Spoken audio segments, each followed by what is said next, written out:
Welcome to our used 2004 Seabreeze 8360. Starting right in the back there, front and center pretty well. You're going to find your fuel inlet, so just, gassing up as you would. Hitch in the back there with a 6-pin connector, I believe. So if you're looking to tow a boat, you can. Right around the corner, you're going to find the exhaust for your furnace. This is going to be for the rear furnace.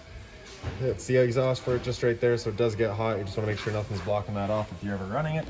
Down below there, if we open up this compartment here, you're going to find your generator. So inside of the unit, you're going to find all your controls for turning it on. You do have the same controls out here as well with this switch. Press and hold that prime until you get the red light. Then you can press it.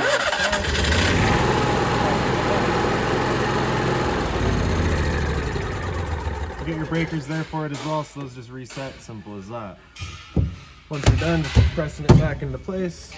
There it goes. Close the compartment. One forward and we'll get your power inlet here. So as you pop that on open, you're gonna see there's a little metal tab up in the top there. It's gonna line up with this tab here. Just line those up, press it in, give it a little 8th turn and that'll lock it down. Following the cord back, you're gonna find a standard 50 amp end here. Some campsites will have that, some won't. So we do provide you with this adapter here so that you can plug into that. And then you take the 50 down to a 30. Most campsites will have a 30 amp outlet. You can just plug straight on into that and you're good to go. We do also provide you with a 15 amp adapter, so if you're looking to plug in at home to charge your batteries or run your fridge, you've got the power to do so. Your compartment right here is your hot water tank. So as you open that up, you get the cover for your hot water tank. So just get that keyway up top and you can open it up and it hops on open. All of your controls for turning this guy on are just inside of the unit. Before we ever turn it on though, we just want to hit this relief valve right there. Make sure that shot of water comes out. A bit of water coming out of there is just letting you know this tank is full. It's safe to fire it up and we're not going to burn anything out by doing so. Locking it back down with the keyway and close the compartment back down. And then one forward and get your sewer system as well as your water inlets. All right, so first is going to be your water drain back in the corner here. So just open that up. It drains out your freshwater tank. To fill that tank, you've got this connection right here. You're going to pop that plastic cap out of there. Your water hose is going to plug into that, get it good and tight. And then once you have that set up, you can turn on your water. And then with this valve right here, you can see you're sending this is where you're going to be drawing off of. So your tank is going to be drawing from your pump is drawing from the tank. And then we got the inlet to the pump. So that's your inlet right there. So if you're winterizing the unit, you'd have a hose coming out of that into your antifreeze jug. Turn on the water pump, and that'll just pressurize all the lines with that antifreeze. Tank to pump is going to be then, of course, your pump drawing from your tank. So that's going to be your normal setting. And then like I said up top here, once you have your water hose plugged into there, you get your control over here. So with that pointed down, that's city water. So that's just having your water lines pressurized directly from your water hose. Come up to tank fill, and it'll take that city water and it'll fill up your freshwater tank with it instead. Right? Typically, you're just going to leave that in normal water, right? So as it says here, the stars do mean your normal operation, and then you do also get all of the instructions with it all as well. This guy right here is going to be your water heater bypass. So you can see down as water is getting hot, and then you got your water heater bypass over to the side. Exterior shower out here, hot and cold water. The nice stainless head there. Your sewer system's right behind it, so you get a cap right there. You kind of press it in, you can turn it and it'll come out of there. It's got the same 2 ears that your sewer hose had. So you're just going to be hooking it up just like that. Press it onto there, clip it in. Sewer hose itself, once fully extended, is about 20 feet long. And then you do just kind of have that little access hole underneath, so you can run that straight down and out. Gray valve on the left is going to be filled from your sinks as well as your shower. So typically cleaner water, you'll dump that last. The black right in the front here is going to be for your for your toilet. So that's of course going to be your dirtiest water. We'll dump that first. Over on the side, you got your cable TV inlet, so just coax cable into there, fires up your TV location. Above that is your phone jack. Tank flush up here, so you may notice over time after having gone and dumped your black tank, your monitor panel is still reading 1/3 or 2/3, whatever it may be. Typically is just some debris inside of that tank hanging between the two probes causing that misread, so you're just going to take your water hose and plug it into there, open up the black valve and turn on the water, and that'll just flush out that tank for you, getting rid of any of that debris. Water pump switch right here, so just turn that on, turns on your water pump from outside, and then all of these throughout all of the compartments, you're going to find these lights here. They're run off of one switch from inside of the trailer. We'll show you that once we get there. Lastly, it's just going to be your water hose down here. So inside of that water hose, you'll find that park adapter I was telling you about. So your 30 amp into there, 15 to a standard outlet.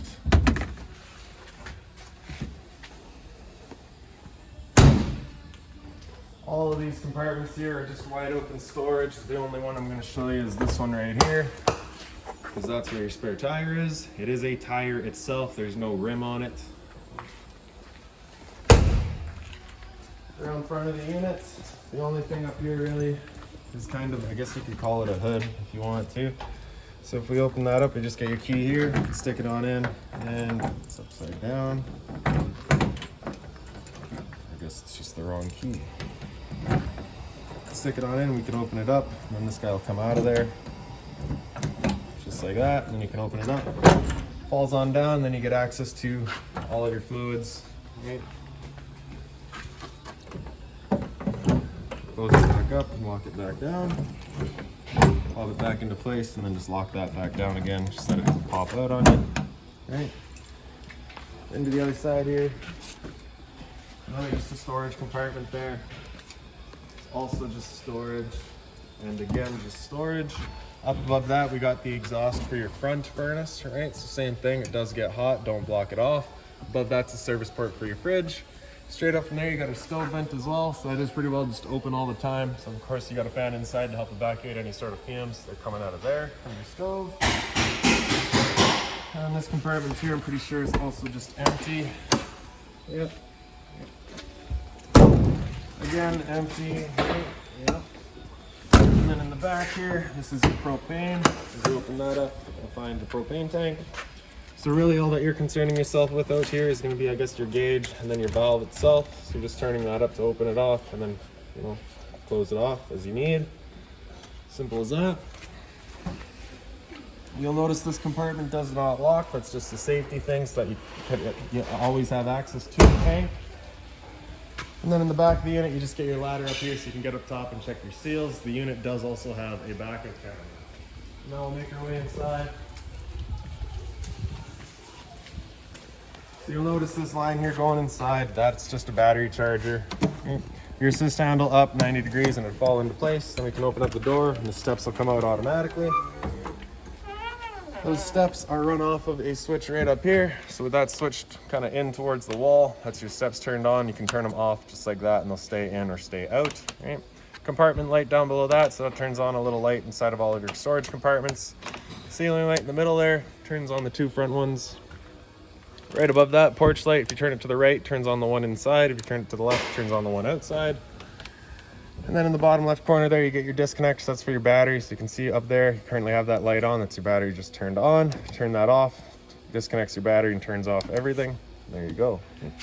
Batteries themselves are housed under this step here. So you grab that strap and open it up. There's your batteries. So you can see the previous owner did have two 6-volt batteries installed, which is typically a better system. And then the 12-volt truck battery there, I just got on charge for you.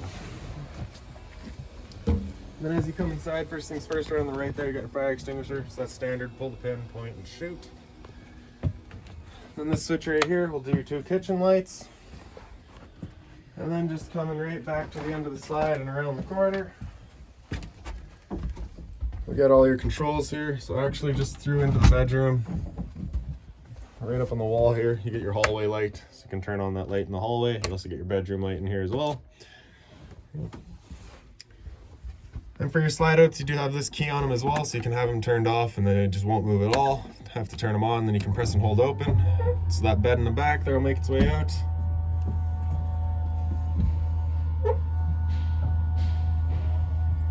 Once it's opened up all the way, you're just going to hear some clicks from the motors letting us know they've reached their stall, and then they'll stop right there. There we go. Above that, we got our living room slide.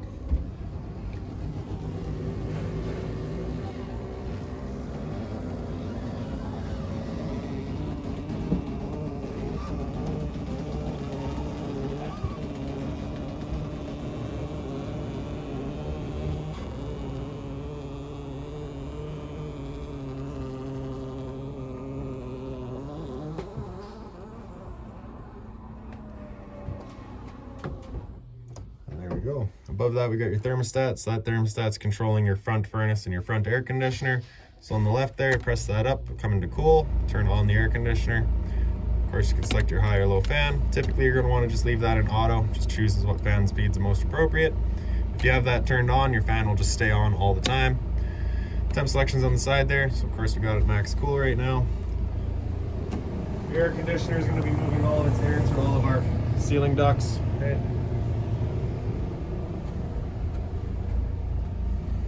And if you're just wanting the fan to run, you can have that come on. It just runs the fan, then of course select your high or low. For your furnace, you're going to want that fan in auto. Bring it down to furnace and select your temperature, and it'll turn on the furnace.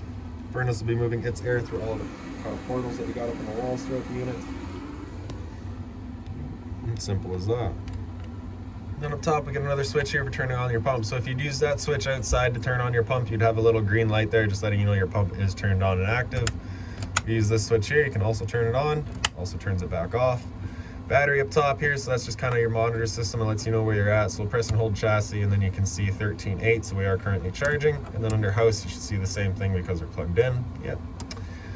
Heater, water heater on 120 volts. That's of course just turning it on with electricity. Turn that on, fires it up with electricity. For your water heater, that switch there fires it up on propane. If you were to get that little light down below it, it's just letting you know it hasn't fired up. At that point, just off and back on to reset it. Just right here, you can hear the whir of the flame. You know it's good.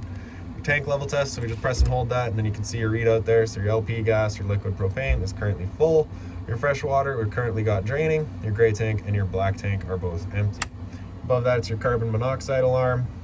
Right down in the bottom corner, here's an inverter. So you turn that on, turns on your inverter, which takes the 12 volt power, converts or inverts it into 120 volt to run your fridge. Galley light is for those front, or that kitchen light there, sorry. So you do have multiple switches for the same lights. And then down in the bottom is your LP detector. Propane's heavier than air, it'll sit on the floor. That guy detects it and starts going off just like a smoke detector would. Into the bathroom here. Get a ceiling light there as well as your fan. So that fan's for this vent right there. You can turn that knob to open it up. Previous owner did install the max there, so we of course just left them there for you. Toilet, flusher just front and center there. Then you get some storage up on the wall here. Shower, you just have that travel latch there, so it just kind of spins around. Then you can open it up and you get the nice head with the standard hose. Hot and cold water, of course. Medicine cabinets, light switches beside it. You can turn on that lavatory light. You also get another water pump switch here. GFI protected outlets, a test on the bottom, reset on top. So if you ever have outlets that don't work, it's the first thing you should check. Hot and cold water at the sink, of course. And again, more storage down below, as well as the drawers beside.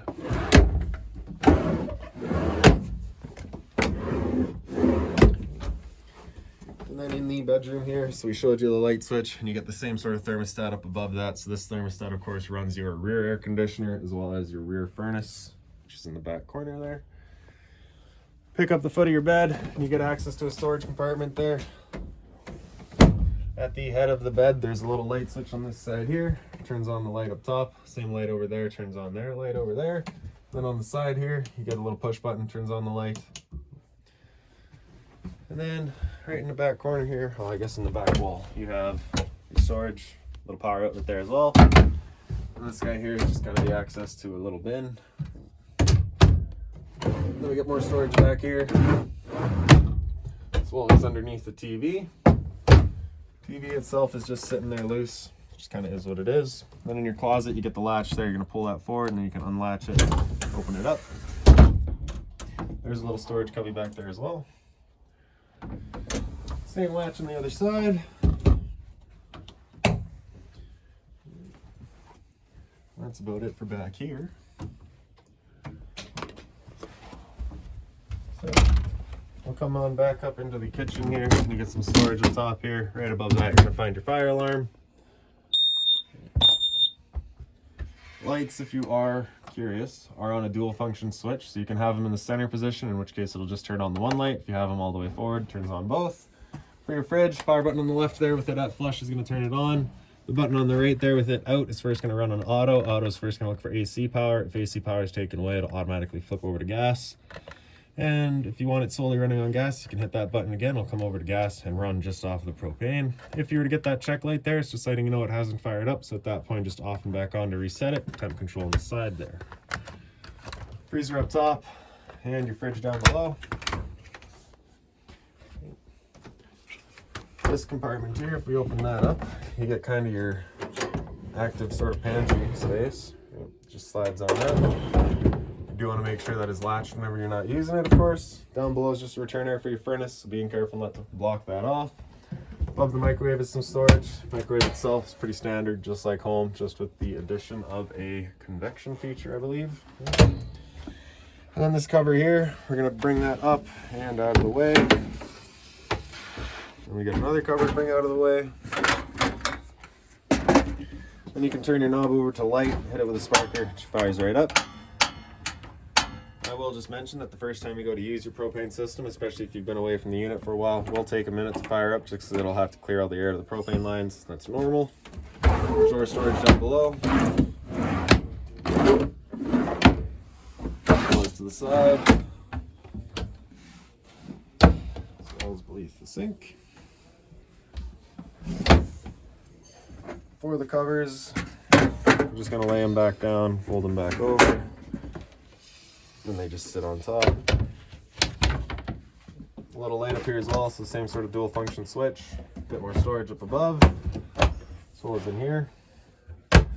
Hot and cold water at the sink with the little shower head feature. So that shower head, you do have to have that turned on, and then you can activate the feature. It'll take the shower over the faucet itself. And to the side here, you get kind of your extended counter space there. You just flip that up, it locks into place, and then when you're done, just picking it up, folding those legs back in, it pops back down. And then into the dinette here. So your light just on its own side push button there. The dinette, you can kind of, different style. So it's currently held into the wall, just kind of on a little channel there. And then it's just got the leg here. This leg, you'll pull that tab back, and then you can fold that leg around.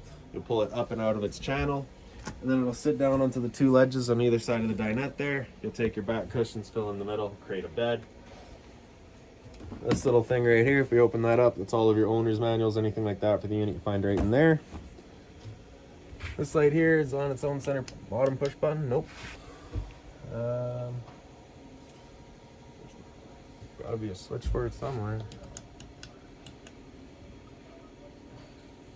Check that once we're done here. This light on the side, and this couch does fold out as well. Just kind of taking all your cushions and folding it down, I believe. All right. Folds over. That's what it does. So the back cushion's out of the way, as well as your armrests. You do have seat belts here, so you can occupy during travel. How on earth? I'm certain this folded it. Alright, well, if we figure it out, we'll send you an email about it. And then lastly, we're just going to come up front into the bus. That light's there turned on now, so the switch is just no good. Alright, you get your storage across the side there, as well as across the front. As you can see in there, you've got your radio settings thing. TV that is mounted and wired, and then on the side here, you get kind of all your TV controls. Alright. Bit more storage on the side. Right above my head here is your antenna, so you're just turning that to open it up. Once it's open all the way, it'll just kind of stop in place. Like that, and then you can pull it down, turn it around, looking for your best signal. Once you find it, you're just leaving it there. Before you go traveling, you want to make sure those two arrows are lined up, and then you can bring it back down. Just ensures that the channel that it sits in is lined up properly.